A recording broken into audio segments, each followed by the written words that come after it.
Thank you, guys. I hope you enjoyed that dev talk. Now, welcome to Albion TV presents the AO Daily Show, your source of real news in an unreal world, keeping you up to date on the latest news, events, and the great community of Albion Online. Today is Monday, the 7th of October, and I'm your host, Shozen, and with me today is my co-host, Bogul. Bogul, how are you doing today? Doing quite good. I enjoyed a whole day of Albion news. I'm feeling pretty excited. How are you?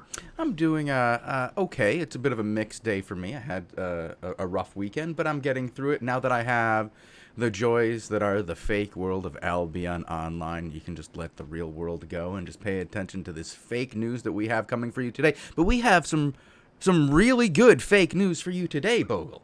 We do, because We do, yes. earlier today, Robin Hankes, the lead designer of Albion Online, game director, if you will, released another dev talk along with Dominic Miller, I believe, the head map hmm designer, and they talked about the upcoming release of the Outlands mega patch, also known as Queen.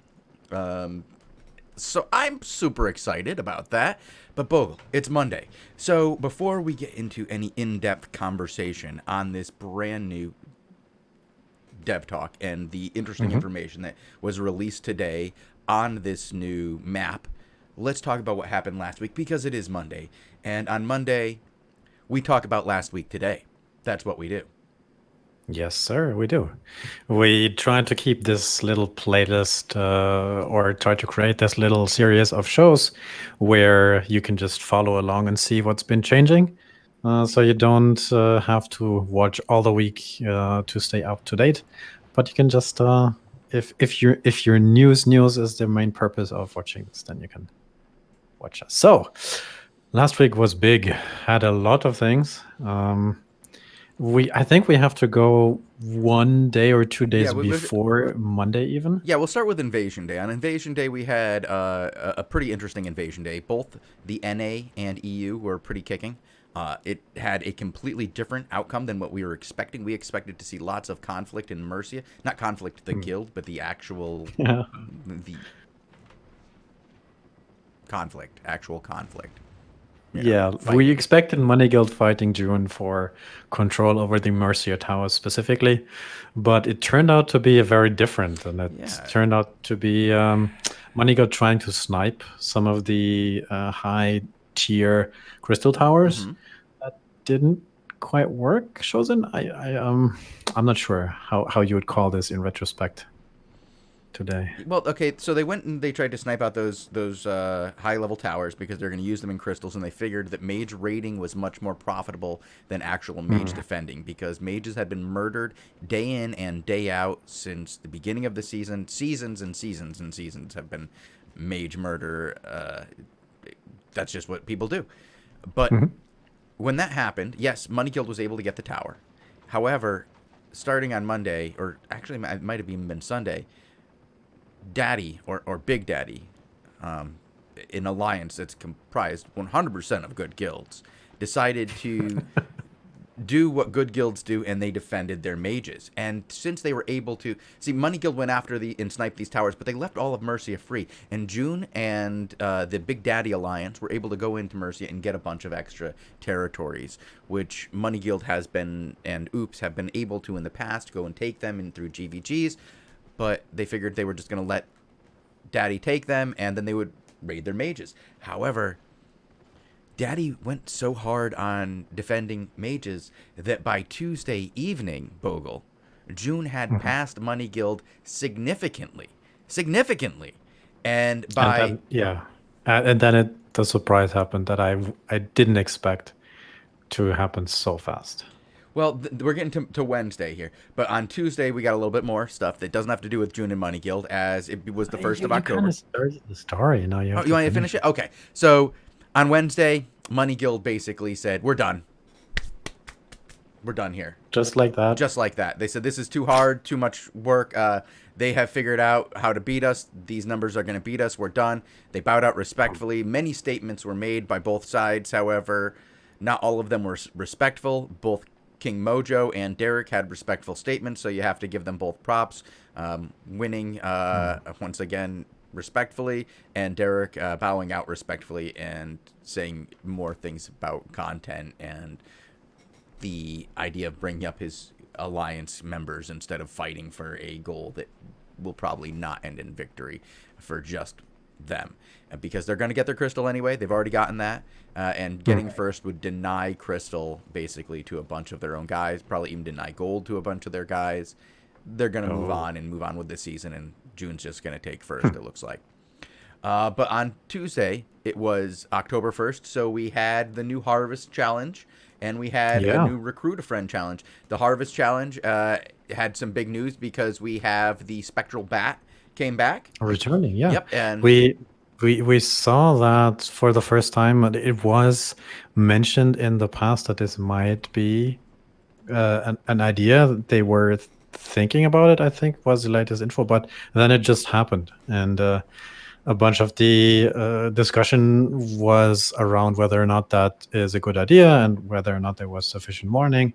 And a bunch of speculators got a little bit into a heated discussion. But in the end, I personally think it's a good idea because these mounts have skills. These, to me personally, are sort of like combat assets. And I rather see them used and utilized in GVGs, in CVGs rather, than just rotting away in some sort of bank chest for speculative value. So I'm pretty happy this happened. And I got out of the market, but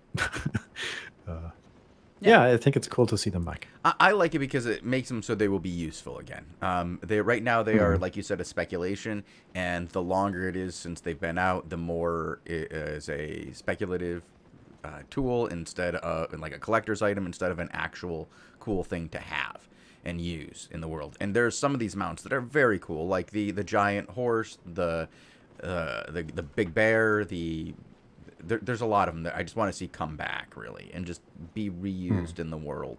And if we only get them once and they're never here again, then it puts more stress on the dev team, and these items become more and more rare. Now, personally, I would like them to see them, like, tinted.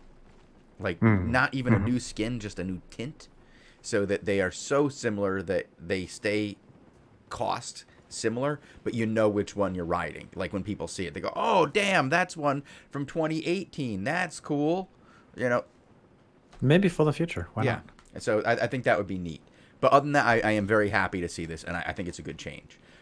We had a small infrastructure update, as we have those quite a bit, as we are still in the process of fixing our network and making it top notch. We had the Recruiter Friend changed, as it now only requires you to have one friend. Yeah. And now you get a pretty slick mount. Let me go ahead and show you guys that mount real quick. The Occult Cougar, I believe, is what he's called. Yeah, it's a mount skin for the... yeah, I forgot the name. Oh, no, Tiger. The Swiftclaw. Yes. Yeah, okay. Sorry, it's just brain farts all around. We can all... somebody just... it's been a long morning. All right, but definitely looks cool. I like the smoking. We had this discussion on, I think, Tuesday or Wednesday as well about some of the cucumber. Listen, if whoever took this shot at the SBIR team, probably Alpha, maybe choose a different angle next time, because the thing didn't have a neck when you looked at it first, did it? Okay, let's move on. We have more SPI bashing to do, though, because we discovered this very cool name for some of the bosses in the world. Well, it's not discovered. I mean, it's been out there for a long time. I just think that it's... I don't know. Every now and then, the naming process of this game tickles me, right? Like, we have the solo dungeons that are, you know, that any number of people can join. We have the wandering mobs that stand still, but you can wander between them. And we have Slick Hag Morass, and Flesh Eater Morass. You know, these are some interesting zones. But we also have a 17-foot tall Flaming Djinn that is called an Elite Vengeful Guardian Lord. And I wonder about, like, if you think about the lore, and, I was going to talk about this on Friday, like, fanfics or whatever. Think about, like, the first guy who actually ventured out into the Outlands during the invasion of the Elemental Djinns and, like, stumbled across it with his party and came across these ruins looking up in the distance, and you can see this big, giant, flaming monstrosity in the distance, and he goes, "Oh my god, guys, look out! It's an Elite Vengeful Guardian Lord!" Really? Really? That's what, like seriously, do the little mental exercise. Close your eyes. Make a blank slate. I know for some of you this is easier than others, so you just start there. Blank your mind. Blank your mind. Now think Elite, Vengeful, Guardian, Lord. That's a lot of descriptive terms. And not one of them makes me think about a 17-foot tall fire Djinn. And that was fun. We enjoyed that. That's what we did on Tuesday. Wait, that's all we did on Tuesday? It feels like it. Let's give a quick shout out. We had the Grand Duchy on Wednesday hold off and win their, like, true. Yeah. I remember that. Defense of their home plot. The Grand Duchy of Lithuania held off against Fono, held their home plot. Congrats to them. On Thursday, we talked about the silver sync adjustments and the gold prices and how it's been in flux so much over the last freaking 2.5 months. And now the devs are aware that it needs to change and be fixed. And on Wednesday, they dropped notes. On Thursday, they dropped changes. On both days, we talked about those. You guys can look back into the history and find those, because if we started that discussion, we would be here all day. Once again, and on Friday, end of the week, we did what we always do. We pressed F in chat to pay respects to that which was lost. We talked about changes on the test server, the Percival Patch 7. We did some Q&A with chat and enjoyed that. And then we noticed that Martlock, no longer a Money Guild city, now belongs to June. And I believe that was the week that was today. Yeah, that was a very busy week. I think some of these items are very underestimated for the long-term meaning of these. And I think we will have to spend some of days in the next week to get back to some of these topics, discussing these more in detail as they come out. And I wanted to mention really briefly that the discussion in regards to the Percival Patch 7 and the Silver Things should go live on Wednesday. I think that's the plan. So you can look forward to that immediately. But I think now it's time to talk about the dev talk that was released today. We were hoping to see this on Friday already. We sort of made a promise to get something special for Friday, but as things turned out, people were busy, and well, now we have it. We have it anyways. Yes. Are you excited, Bogul? Are you excited to look at that map? There's a bunch of questions that came out when I saw this, but still, it's the first thing concrete we have. Do we just want to watch it here? So I think I do feel bad because we just watched it for some people who are already sitting in chat. So what I'm going to do is during this dev chat, I'm going to give out 2 more gold codes. So get in the raffle at the end of this dev chat. I'm going to get in trouble for that again. The dev talk, we're going to give out 2 more gold codes. So stick around, watch it again, and then we will discuss it in length. I know some of you guys have already just watched it because we just watched it a few moments ago, but that was, before the show technically started. So I do want to put it into the full show, and to reward you guys, I'm going to pull some extra gold. Maybe Fun Seal will finally win a gold raffle. And yes, I know it's pronounced Jin. I played Magic the Gathering when I was young, and everybody pronounced it incorrectly for years, so it's just it's in my brain and my bad. Okay, let's watch this dev talk and then have a little discussion on some of the things we picked up on, maybe pick up some comments from Twitch chat, and then put some questions together, because we have some additional information that wasn't in that talk as well. We do? Oh my gosh, we always do, don't we? All right, let's do it.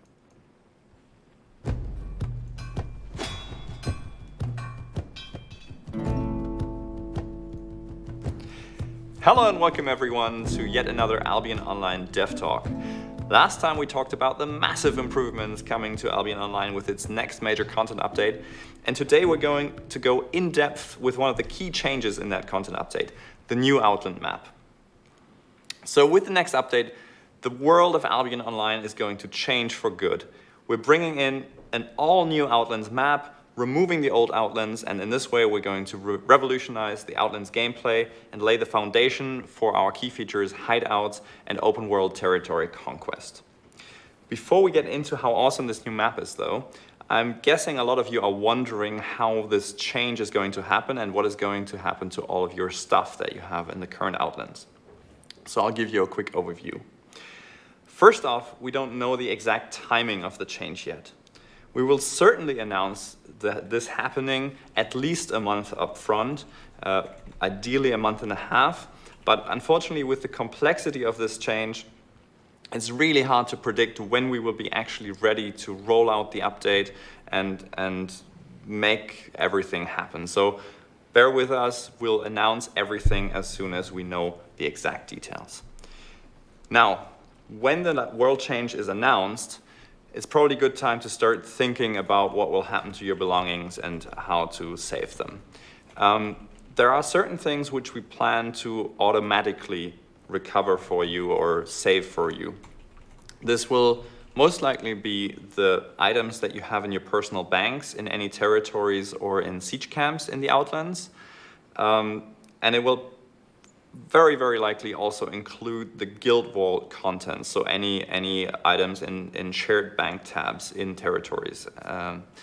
However, there are certain things which certainly will not be automatically recovered for you, and those are buildings and furniture. And with that is included also all furniture chests. So any contents, any items that you have placed in furniture chests in the Outlands, you will have to start thinking about evacuating. We're also looking at evacuating guild marketplaces and laborers, offering options how to save those. But again, we don't know the exact details yet, and we'll announce them together with the world change. You as a player, if you remain in the Outlands at the time of the change, will be moved to a player city where you'll be able to use the portals to go and explore the new Outlands. And this is a good time to start talking about those. For the last couple of months, Dominic Müller has been busy working on the details of the new Outlands, and he's very excited to talk to you about them and give you all the details of what he's been doing, the highlights of the new map, and why it's awesome. When we created the old Outlands, we wanted to make them as readable as possible. We wanted to make them very clear to the player, that he can see where they are. Where's the low area, where's the high area, to move from T5 to T8. But this made the whole Outlands a bit more, or very reliant on patterns. With the new Outlands, we want something different. We want something that feels more natural, something that feels more complex, that gives the player an option to make his own decisions, not just to look at the map and see, okay, this is the high area, I go here. But to create this complexity, we need to break these patterns. We don't want the player anymore to go to a T5 cluster and know that there will be a T6 cluster and to know there will be a castle. We want the player to look at the whole map and just explore the map and just find all these different scenarios we created now in the new world. The new world actually will give you the option to find a T8 cluster next to a T5 cluster, or even find a mountain biome area next to a steppe biome area. And this is all great because it gives the player a lot more options and opportunities to think about where to go and where to settle down. But this doesn't mean that the map is just pure randomness. The map is well thought through, and it also transfers into how the map is created, because the players will understand and see the power progression.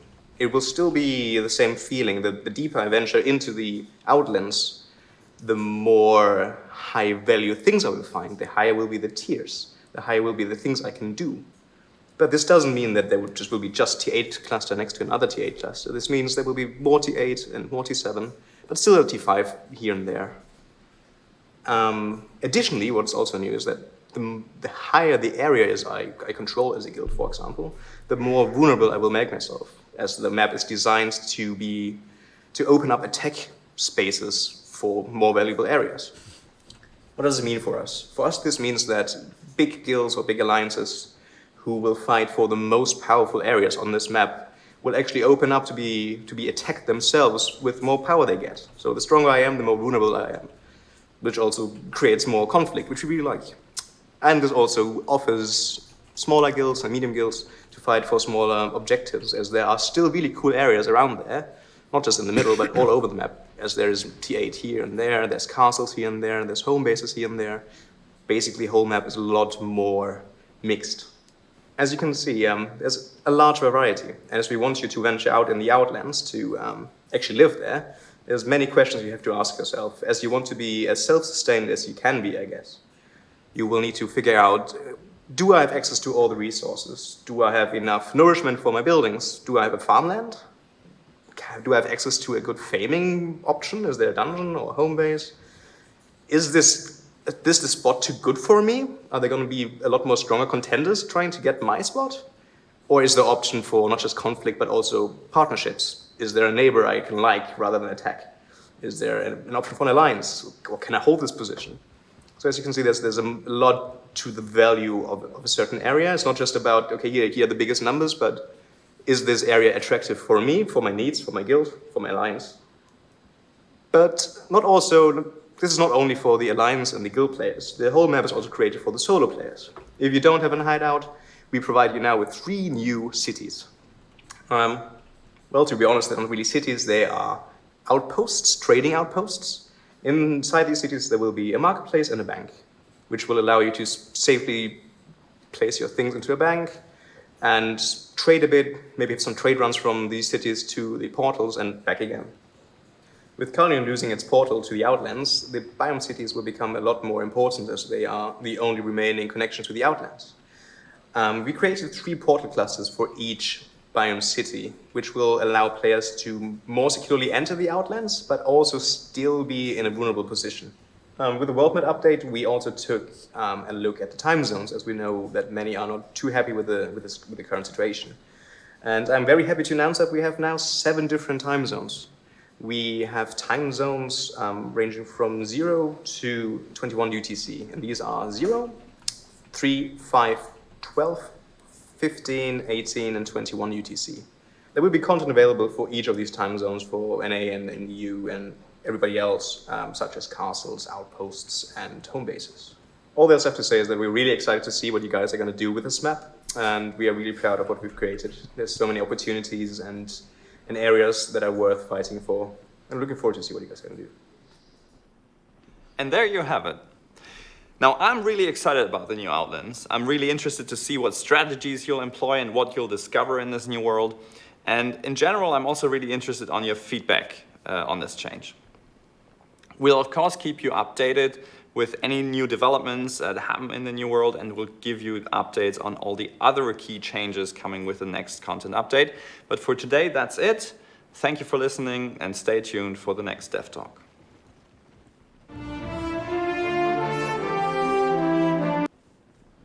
All right, that was informative, interesting, and I think we have lots of questions and lots to talk about now, Bogul. Where do you want to start? First off, first impression. Good video, interesting. Lots of news that we didn't know before. Where to start?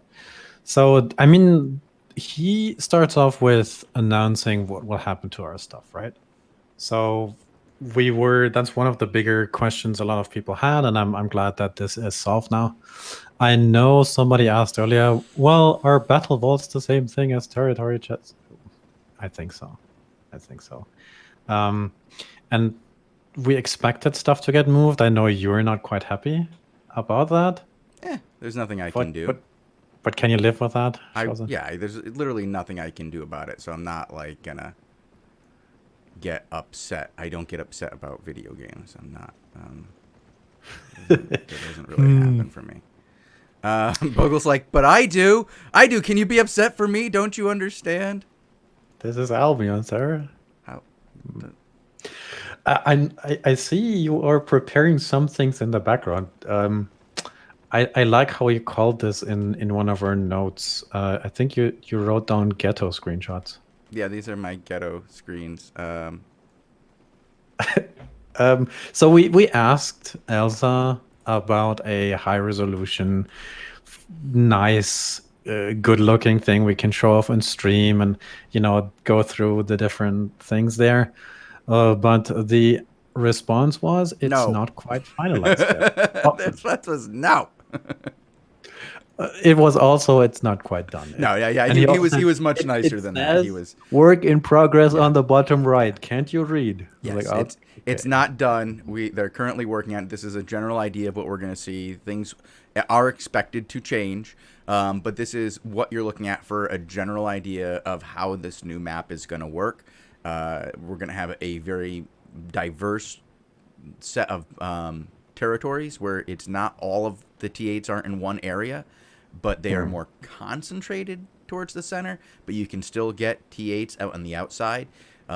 Different biomes are concentrated together, but they are not completely separated, and the world map will probably look a little bit more natural as you move from one area to the other instead of just going, it's all steps here, and now you're in a frozen mountain. No. We had this announcement that they were looking at some sort of circular design, right? But this now looks a little bit more sprinkled, like a sprinkled circle. Sprinkled circle? Yeah, he mentioned that Like a they donut. specifically did not want to have this pattern design that they did in the past. And I don't.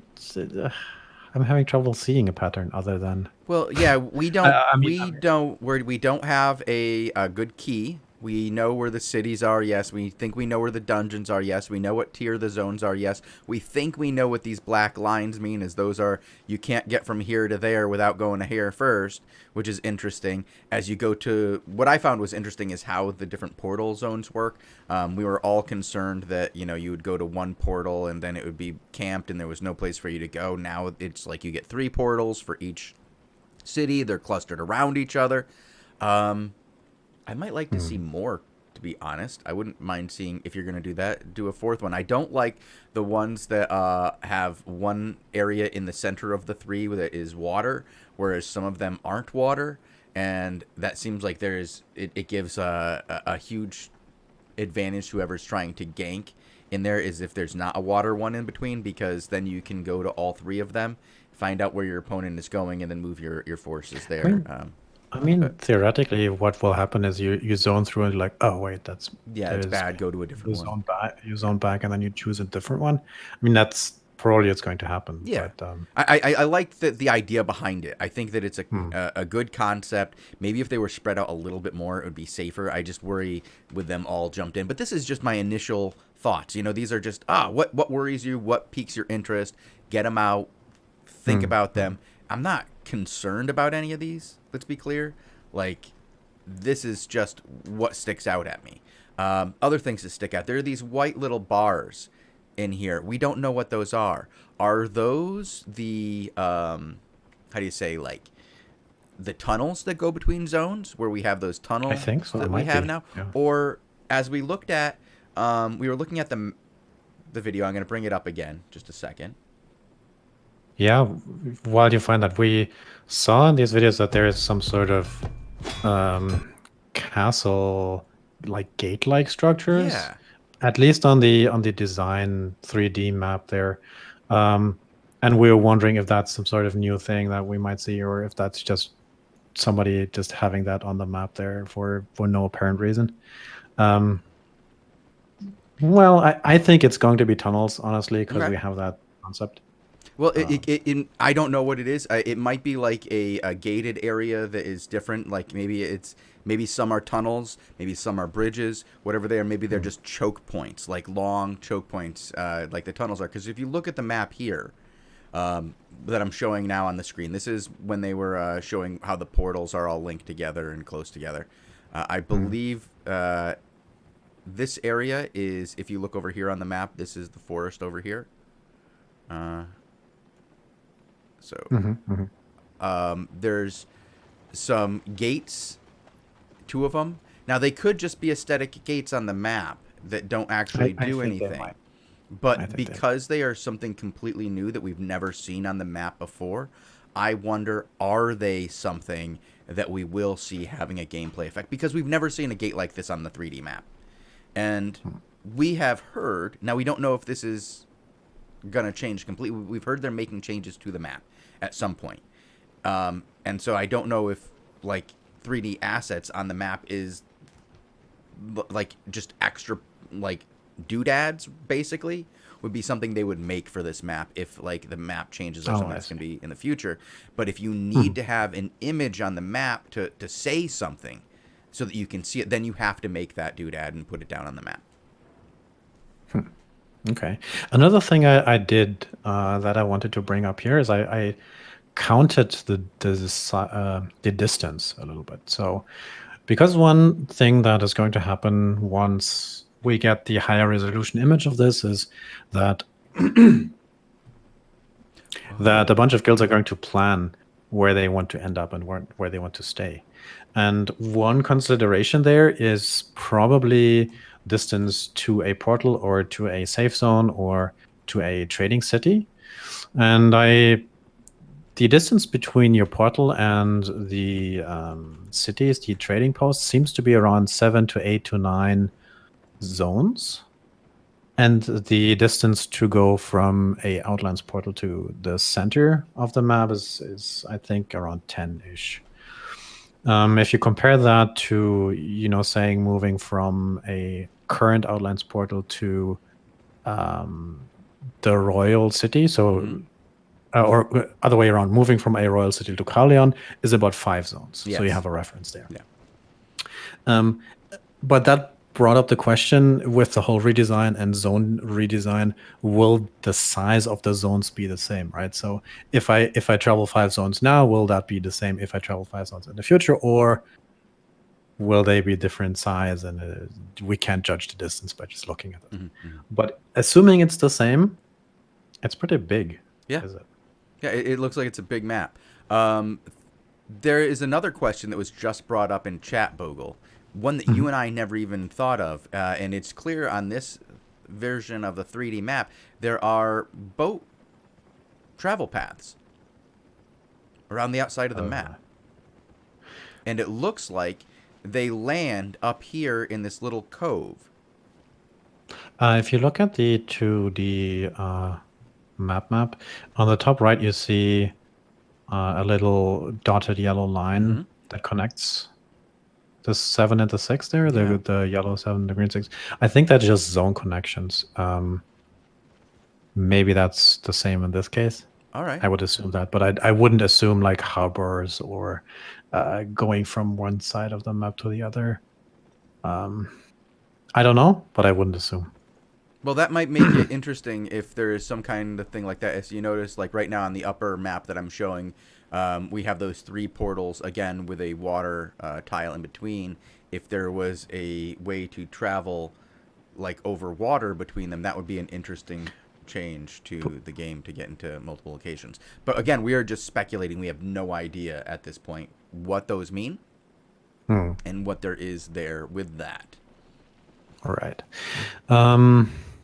Yeah, so we looked at the size a little bit. We looked at the work in progress nature of this. If you look at the map as well, you see little books there on the tiles. And we were wondering what this would be. And the only thing we really could come up with is little dungeons, right? Yeah, the things that look like little, like almost like a book. Yeah. I think he said he mentioned in the video even that what some of your considerations are if you plan your location in the Outlands is whether or not you have a farming spot. And by farming, I don't mean growing crops farming, but well, that's just it. He mentioned those too. He mentioned, do you have a farm? Which makes me wonder, are there farm tiles? It doesn't show anywhere, right? Well, I was the assuming map, they are just part of the hideouts. Yeah, well, they said that there's going to be hideouts that have, what is it, like, not enough food to make the food, to make the hideout work. Like, you're not going to be able to produce enough food just at your hideout, is what they said. Which is interesting. If there are going to be areas in the Outlands that you can take and control that are farms, like say you owned the tower from a ZVZ, you would get a farm. That would be an interesting setup. By the way, only if I some see of them. something in chat. Apparently, Elsa said castles. So are books the castles? Did I understand this right? Huh. Okay. That will be interesting. Cool. Well, that's interesting because usually we've seen castles, like, on the map, they are spread in a very specific manner, right? Here they do seem to be quite different, with some of them being in T7, some of them T5, some of them T8, 6, the whole gamut, and they aren't evenly spaced. Like, some of them, like, you have 2 of them over here that are 1 tile away from each other. Like, 2 6s separated by a T8, which is very close to each other if they're castles. They would have to, like, if we were to go, what is the thing with the time zones? I believe we go here. So we would hope to see those 2 castles in separate time zones, of course, if that is the case. Time zones is another thing we can talk about here, because this finally gives the Oceanic guys something to do. Like, if they can't find a time during this, come on, guys, you got to be able to find something for you. If you look at these times, you have 15, 18, 21, and 0, which are all 3 hours apart, right? If you think about it. And then you have 0, 3, which is also 3 hours apart. And then you have 0, 5, which goes into 2. And then you have 12, which is 7, right? And then there's downtime in between. So that's why there's no events at downtime. Both to be safe and guarded against occasional downtimes that take longer. But also events ending, and probably some of the lowest active, concurrent users on the server at that time. I know there is a bit of discussion around these timers and whether or not they are optimal. But when I was reading through some of them, I couldn't shake the feeling that somebody looked at the timers and then went extremely personal. It's like, oh, that doesn't fit my schedule. I don't like it. Right? So that's some of the impression I got when people were discussing timers. But they have to base these on something. As far as I know, they are based on active users at that time, and I think ratios of logged in people versus I forgot exactly. I'd have to find the code. But these weren't picked for no reason. And then you have to remember there's other timers as well, like Crystal, GVGs, and probably like the territory defense timers. So this is not the whole picture of, the daily quote unquote structure and daily timers you will see. This is just one of the puzzle pieces of the possible daily activities. Now, my only complaint with this, Bogul, is the colors they chose for the key. I hope there's nobody who's colorblind in the audience, because you won't see shit. God. It would just be one fucking color for you. So I do apologize for that, considering our game is only men, and it's like 1 in 4 men who's fucking colorblind. Sorry, dudes. Are there colors Twitch that goes, I wish they were a little bit more differentiated so that people could actually see them. I love all the gray zones. No, literally, they're probably, we have 160 people watching right now. There are probably 40 of them who can't see all these colors, just by statistics. Good. Whoa. Well, whoops. Yeah. Yeah. Okay. Yeah, it's 2 shades. It's 3 shades of green, not 2, Crash Breaker. So you might be colorblind, and 2 shades of yellow and 2 shades of orange. So you just might have learned something, Crash Breaker. I see red, orange, 3 green, Two yellow. Yeah. There's two shades of art. Oh Well, my it's god. no, Okay. it's like that red is an orangish shade of red if I've seen All one. right. All right. So Okay. yeah, for the most colorblind of us, that's 50 Shades of Gray for sure, Pando. All right, I did want to make fun of that one. I thought that would be fun. And since we are pretty much done with the show right now, we are now at Already? 45. Yeah, we're 45 minutes in, Bogle. Well, we watched this dev talk for like half an hour. What, Bogle, the dev talk was 5 minutes. It's okay. Oh. It was 8 So minutes. we have to spend the next week talking about this like a few more times. And We're going to talk getting about this some more. info. And We're going to go ahead and interview Robin. Yeah, it's going to be fun. Robin was going to meet with us today, but we didn't get a chance to watch the video yet, and we wanted to watch the video, get questions from you guys, and find out what was most important to you, and then bring it to Robin. Because it's more important that your questions get answered than our questions, because you guys are going to be spending more time in this map than us. For me, I'm going to be doing probably my 3 ZVZs a week, but there are going to be those of you guys who are doing 5 ZVZs, like, mandatory a day. So I want to hear what you guys think. I want to go over more parts of this in depth tomorrow and Wednesday. And we will hopefully have an interview later in the week. Now, I do have to give a quick bit of info on a personal note. One day this week I will not be here, and I do not know what day that is. A friend of mine died on Saturday, and the funeral isn't scheduled yet. So I have to find out when that is, and then I will be at that. So it is what it is. Okay. Yeah. Well, we will try to do a show nonetheless, if possible, and if it's not going to be the case, then we just skip a day and we have more for you on the rest, I suppose. Yeah. Yeah. Once you know, let us know, I guess. And yeah, we also have, I think, 2 more items of announcements to get through, I think, in terms of PSAs. Okay, let's do it. Let's do it. For the contests that are running. Because we still have the emote, the Twitch emote contest running, and the, which the other one? The clips contest. So, yeah, clips of the show. Right. So if you see something in this very stream that is clip worthy, take a clip and send it to our thread.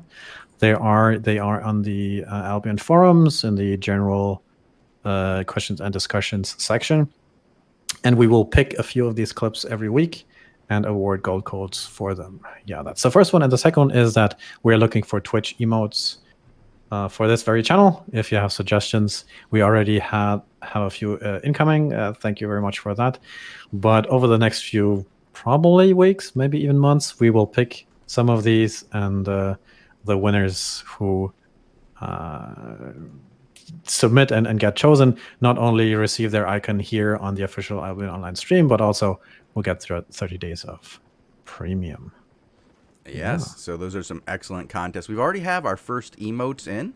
So people are starting. I'll link them. Bogle's gonna link them to you guys.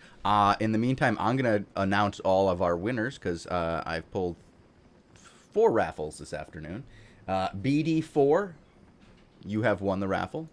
Congratulations. Wasabi76, you have won the raffle. Congratulations. That Blue Pants has won the raffle. Congratulations. And Sturm Wolf DK, you have won the raffle. Congratulations. And I'm going to pull one more right now. Last raffle, so you guys get in there. If anybody's not in the raffle, this is your last chance to get out. And then we're going to head out of here. And yes, guys who are asking about the test server, I will go ahead and mention it to Elsa and see if we can't get the candy shop on there. I know you guys have lots of fun contests planned. Bogle, do you have that image?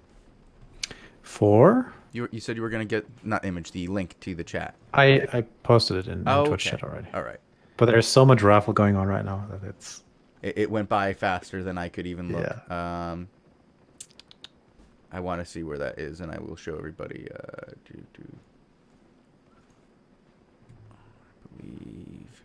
Oh, look at that. Not biased. It's true. I'm not biased at all. Anybody who's ever heard me give commentary knows that I am the least biased commentator in all of esports.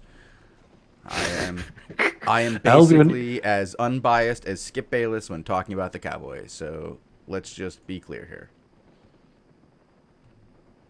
And with that obnoxious American football reference that nobody except for Americans understand, I think it's time to end the show. Is it? Yeah, I think there's like at least 2 Americans in chat. Oh, okay. Then shout out to you guys. Oh my God! Okay, we have a problem here. Only 2 people have accepted the raffle, like that I gave them. What? Only 2 people. What do you mean accept? Like the Blue Pants. And Sturmwolf DK both messaged me about how they want their gold raffle, but Wasabi 76 and BD4, no, they haven't done it. They haven't done it. I see BD4 in chat. I see him too. Let me type your name, and what are some people supposed to do? They're supposed to message you, right? Yeah, message me. Sorry, it might be complicated. Just message me. I put my name in chat, and now I'm gonna draw one more for the next person. Oh God. Skyzix? Or Skizix? That dude won a duel against me. Wow. He took your coins. No, All right. I think we dueled for 0. But still, he won. All right, congratulations, everyone. I will get a hold of you guys at some point today or early tomorrow, and we will get you those gold codes. So enjoy whatever it is you're going to do today. I'm going to be going to do some ZVZs later this afternoon, as I believe castles are starting soon, and I got some... I got to go meet up with these guys before it's too late. All right, thank you guys very much for tuning in. You can catch us Monday through Friday at 18 UTC right here at twitch.tv/Albion Online. And Tuesday through Thursday, we stick around pretty late and do live GVGs at 19 and 20 UTC with Tazik and Lupak. Then you can check us out. Say you're not here on Twitch and you're listening on SoundCloud right now, then you know that soundcloud.com/AlbionTV is your place for all these VODs. Also, YouTube.com has all sorts of VODs as well, and it'll have clips in the future. So thank you guys very much for all of this, and message me if you won the raffle, and enjoy the new map, come up with questions, and I'll talk to you tomorrow. Peace.